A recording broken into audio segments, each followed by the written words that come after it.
Donc merci d'être venu. Donc c'est un workshop sur les méthodes statistiques qu'on peut utiliser pour tester les facteurs d'efficacité des produits de biocontrôle ou de biosimulation. Donc c'est un des derniers événements du consortium biocontrôle en théorie puisqu'il s'arrête en décembre, mais en réalité vous aurez tout un tas d'autres événements dans les 2 ans à venir, notamment parce qu'il y a encore 3 projets, notamment sur semences et biocontrôle, microbiote et biocontrôle et applications et biocontrôle, qui auront tous les 3 droit à des journées similaires. Donc continuez à suivre les actualités du consortium, même si en théorie il s'arrête en décembre. C'est aussi un workshop qui est organisé par le réseau mixte et technologique Best Team, donc qui rassemble instituts techniques, académiciens, tous les expérimentateurs autour du biocontrôle et des biosolutions.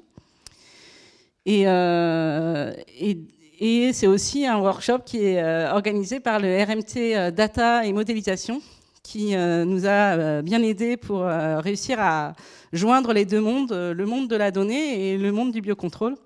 Donc je voulais juste vous rappeler en point de départ, c'est que du coup, aujourd'hui parmi nous, enfin en tout cas parmi les inscrits, il y a une diversité de personnes.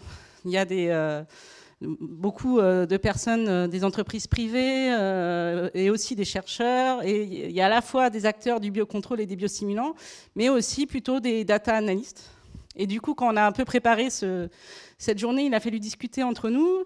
Donc, je sais qu'on a chacun des idées peut-être sur les efficacités du biocontrôle. Donc, pour les data analystes, je voulais juste vous rappeler, mais vous aurez des présentations, hein, c'est que nous, le biocontrôle marche très bien au laboratoire et en serre. On n'a pas de problème de statistique quand on est dans une serre. C'est quand on arrive sur le terrain que les produits ne marchent plus du tout. Et donc, du coup, on a vraiment besoin de comprendre pourquoi ces produits-là, biosimulants ou biocontrôle, n'ont pas du tout l'efficacité prévue sur le terrain. Et j'avais la question, on me disait, mais pourtant, les fongicides, ça marche. Vous n'aviez pas les mêmes problèmes de stats avec les fongicides? Je dis non, on n'avait pas les mêmes, parce que sans doute qu'il y avait des facteurs qui n'étaient pas aussi importants pour les fongicides, et du coup, on n'avait pas de problème de stats avec les fongicides. Et pour les biologistes qui sont là, je suis partie du principe, un peu peut-être, j'ai peut-être été optimiste, hein, mais je suis partie du principe que vous maîtrisiez à peu près le concept de modèle et d'analyse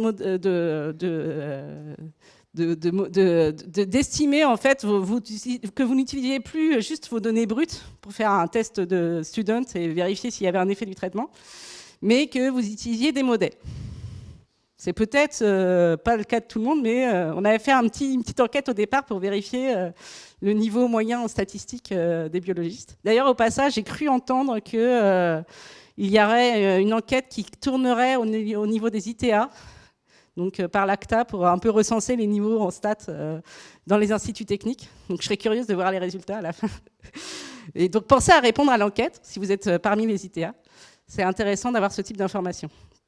Donc du coup, l'idée, c'est pas de former les biologistes aux statistiques, et c'est pas non plus de former les data scientists au biocontrôle, mais c'est réussir quand même à faire un pont entre les deux, de vous donner des idées pour que, à la fin de la journée, vous sachiez que les autres existent et qu'il faut peut-être aller les voir avant de faire le jeu de données. Ça, c'est le truc classique. Et donc du coup, pour aujourd'hui, donc on a 2 fois 2 heures, donc 2 heures ce matin où l'idée c'était un peu de poser le paysage et de montrer pourquoi on a un enjeu pour nous de mieux penser l'analyse des données pour tester l'efficacité des produits de biocontrôle. Donc vous aurez des présentations à la fois du côté d'Arvalis, de l'Institut Agro et de l'INRA. Et cet après-midi, on quitte peut-être un peu parfois le monde du biocontrôle, parce qu'on n'a pas toujours des présentations centrées sur les questions biocontrôle ou biosimulants, mais l'idée c'était de piocher dans des méthodes d'analyse qui ont été proposées par ailleurs, pour voir si elles peuvent nous inspirer et nous donner des éléments pour nous dans la communauté biocontrôle et biostimulant. Donc du coup, j'espère que chacun arrivera à peu près à tenir son temps et je surveillerai, je ferai la montre.